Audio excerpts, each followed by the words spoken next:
அஸ்ஸலாமு அலைக்கும். Welcome back to Yasin அனுப் சமையல். புது வீட்டில் எல்லாத்தையுமே செட் பண்ணுறதுக்கு கொஞ்சம் நாளாயிருச்சு. இப்போ தான் ரெகுலரான ரொட்டீன் ஸ்டார்ட் ஆகிருக்கு. இன்றைக்கி ஒரு யதார்த்தமான ஒரு ரொட்டீன் கூட நான் வாங்கின ஷாப்பிங், அது கூட அரேஞ்ச்மெண்ட்டு, அதுக்கப்புறம் குக்கிங் சொல்லிட்டு ரொம்ப இன்ட்ரெஸ்டிங்காக இருக்கும். வீடியோ மிஸ் பண்ணிடாமல் லாஸ்ட் வரை பாருங்கள். இதுக்கு முன்னாடி இருந்த வீட்டில் பார்த்திங்கன்னா எதை வாங்குறா இருந்தாலும் கொஞ்சம் யோசனையாக இருக்கும். அந்த வீட்டில் போய் வாங்கிக்கலாம், புது வீட்டில் வாங்கிக்கலான்னு சொல்லிட்டு. அதே மாதிரி புது வீட்டுக்கு வந்த பின்னாடி ஒவ்வொரு பொருளாக நாங்கள் வாங்கிக்கிட்டே இருக்கோம். இது தேவைப்படுது, அது தேவைப்படுதுன்னு சொல்லிட்டு அந்தளவுக்கு ஷாப்பிங் போய்கிட்டே இருக்குது. ஃபஸ்ட்டு இந்த சட்டையெல்லாம் தொங்க வர ஹேங்கர் ஒரு 3 வாங்கிட்டோம். நல்லா நீளமானதே வாங்கியாச்சு. அதில் பார்த்திங்கன்னா ஷர்ட்டு தொங்க விடலாம், நம்ம க்ளீனிங் பண்ணுற அந்த விளக்குமாறு மாப்பு இது தொங்க விடுறதுக்காக ஒன்று, அதுக்கப்புறம் பார்த்திங்கன்னா துண்டுலாம் தொங்க விடுறதுக்காக பார்த்திங்கன்னா பாத்ரூம் கிட்ட ஒன்று மாட்டலான்னு சொல்லிட்டு அது ஒன்று வாங்கியாச்சு. அதுக்கப்புறம் நிறைய மேட் தேவைப்படுச்சு. இது கொஞ்சம் டைல்ஸ் தரன்றனால கொஞ்சம் ஸ்லிப் ஆகாத மாதிரி ஆன்டி ஸ்லிப்பு இருக்கிற அந்த மேட் தான் வாங்கியிருக்கோம். வெளியில் போடுறதுக்கு இந்த மாதிரி மேட் வாங்கியிருக்கேன். இது மண் இதெல்லாம் பார்த்திங்கன்னா ஈஸியாக ரிமூவ் பண்ணிடும், நல்லா கால் துடைக்கிறதுக்கு ஈஸியாக இருக்குன்னு சொல்லிட்டு அதுக்கப்புறம் சின்ன சின்ன இந்த கப்பு, அதுக்கப்புறம் அரேஞ்ச் பண்ணுறது எல்லாமே வாங்கியிருந்தோம். உள்ளே போகிறதுக்கு இந்த மாதிரி நல்ல சாஃப்டான 2 மேட் வாங்கியிருந்தோம். ரொம்ப நல்லா இருந்துச்சு. இது மைக்ரோ ஃபைபர். இது பார்க்குறதுக்கு குயிக்காக ட்ரை ஆயிரும், அதே மாதிரி ஈரத்தையுமே நல்லா உறிஞ்சும். நம்மளுக்கு வெயிட்லெஸ்ஸும் கூட, துவைக்கிறதுக்கும் ஈஸியாக இருக்குன்னு சொல்லிட்டு இதில் கொஞ்சம் 2 வாங்கியாச்சு. ஒரு வீட்டிலேருந்து இன்னொரு வீடை மாற்றும் போது எவ்வளோ வேலைகள் இருக்கும், எவ்வளோ பிஸியாக இருக்கும்னு தெரியும். அந்த மாதிரி இந்த 1 மந்த்தை ரொம்ப பிஸியாக போனதுனால வீட்டில் ரொம்ப சிம்பிளான சமையல் தான். அதனால தான் நான் பெருசாக வீடியோ எடுக்கவே எனக்கு தோணலை. 2வது ரொம்ப பிஸியாகவும் இருந்துச்சு, எதுவுமே அரேஞ்ச் பண்ணாமல் இருந்துச்சு. இப்போ தான் கொஞ்சம் செட் ஆகிருக்கு. இனி ரெகுலராக வீடியோ போடலான்னு இருக்கேன். இன்றைக்கி தான் ரொம்ப நாள் கழித்து பார்த்திங்கன்னா நான்வெஜ் எடுத்தோம்.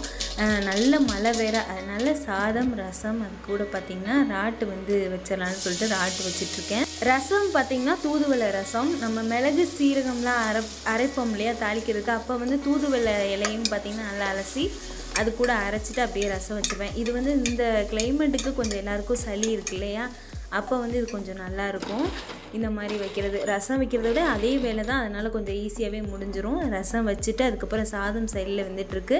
அதுக்கிடையில் பார்த்திங்கன்னா இந்த ராட்டுக்கான வேலையும் ஸ்டார்ட் ஆகிடுச்சு.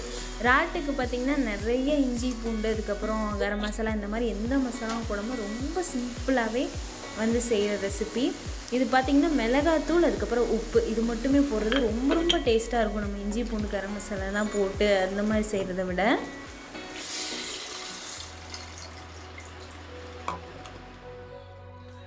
நான் இன்றைக்கி பார்த்திங்கன்னா ஒரு 1 கிலோ ராட் எடுத்திருந்தேன். நல்லா க்ளீன் பண்ணி எடுத்துகிட்டு இதில் மிளகாய்த்தூள், மஞ்சள் தூள், அதுக்கப்புறம் உப்பு. மிளகாய்த்தூள், மஞ்சள் தூள் ஒவ்வொரு டீஸ்பூன் எடுத்திருக்கேன். அதுவே நல்ல காரமாக இருக்கும். அதுக்கப்புறம் பார்த்திங்கன்னா தேவையான அளவு உப்பு சேர்த்துட்டு நல்லா கையால் மிக்ஸ் பண்ணிக்கலாம். இதுக்கு டேஸ்ட்டை கொடுக்குறதே பார்த்திங்கன்னா வெங்காயம் தான். சின்ன வெங்காயம் பாதி, அதுக்கப்புறம் பெரிய வெங்காயம் பாதி நல்லா பொடியாக கட் பண்ணி வச்சுக்கணும். அந்த வெங்காயத்துலேயே பார்த்திங்கன்னா இதை வதக்கணும். ரொம்ப ரொம்ப ருசியாக இருக்கும். சாம்பார் சாதம், அப்புறம் இந்த ரசம் சாதத்துக்கு கூடலாம் நல்லா காரமான காம்பினேஷனாக இருக்கும்.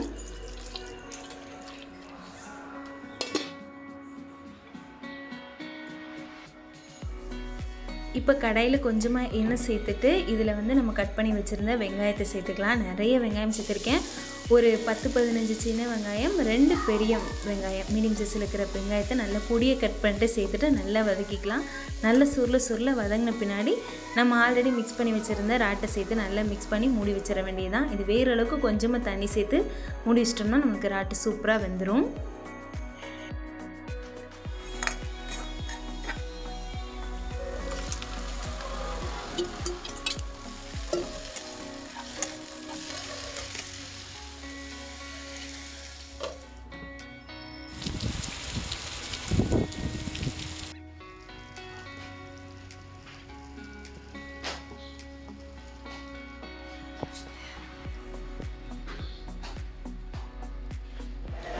இன்றும் மலைரயில் போக்குவரத்து ரத்து செய்யப்படுவதாக அறிவித்தது.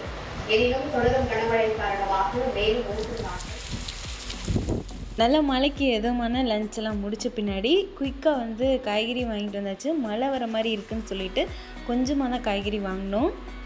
சாப்பிட்டுட்டு நல்லா மெதுவாக எடுத்து வச்சுக்கலான்னு சொல்லிவிட்டு நான் அப்படியே ஹால்லேயே வச்சுட்டு எல்லாத்தையும் தனித்தனியாக எடுத்து வைக்க சொல்லிவிட்டு பசங்க எல்லாத்தையுமே தனித்தனியாக எடுத்து வச்சுட்டாங்க. இப்போ தனித்தனி கவரில் போட்டு அப்படியே வந்து எடுத்து வச்சிட வேண்டியது தான். ரொம்ப நாள் காய்கறி ஸ்டோர் பண்ணி வைக்கிற மாதிரி இருந்தால் அந்த கேரட்டோட அந்த காம்பெல்லாம் கட் பண்ணிக்கிட்டு வைப்பேன். இப்போ வந்து ரொம்ப குயிக்காக ஒரு 2-3 நாளைக்கு இருக்குன்றனால நான் அப்படியே வந்து ஸ்டோர் பண்ணிக்கிடுவேன், கெட்டு போகாது.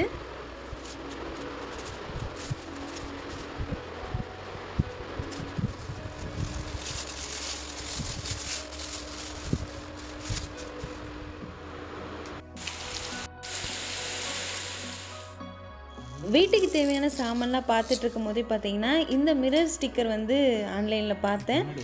அப்போதைக்கு கண்ணாடி இல்லை, கண்ணாடிக்காக இதை வாங்கலான்னு சொல்லிட்டு தான் வாங்கினது. ஆனால் அந்தளவுக்கு மூஞ்சி வந்து ரொம்ப கிளியராக வந்து தெரியல. ஆனால் பார்க்குறதுக்கு ரொம்ப அழகாக இருக்குது. ஒரு அலங்கார பொருள் மாதிரி நம்ம இதை வந்து யூஸ் பண்ணிக்கலாம்னு சொல்லிட்டு ஃபஸ்ட்டு ஒன் சைடு தான் நாங்கள் வந்து போட்டிருந்தோம். அப்புறம் திருப்பி இன்னொரு நல்லாயிருக்குன்னு சொல்லிட்டு இன்னொன்று ஆர்டர் பண்ணி இன்னொன்று பக்கத்துலேயும் வச்சிட்டோம். 2 சைடு இருக்கிறதுனால ரொம்ப அழகாக இருந்துச்சு.